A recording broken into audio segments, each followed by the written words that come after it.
616 лица од источниот регион во овој момент се заразени со коронавирусот, а 57 од нив се во болниците во Штип и Кочани. Во модуларната болница и на кожното оделение во Штип во моментот имаме 45 лица, од кои 28 се на кислородна подршка. Новопримени се 4, а починати во последното деноноќие нема. Изјавија од клиничката болница Штип.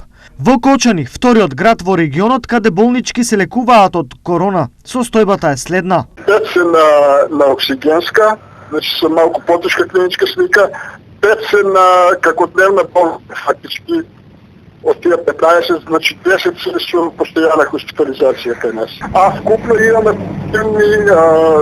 активни позитивни случаи, околу 112 се наредни. Она што посебно загрижува во овој бран е фактот што и понатаму е актуелна тенденцијата на се поголем број млади заболени од COVID-19. Веćinom, можда 80-90% се невакцини и се со помладна популација е засегната сега.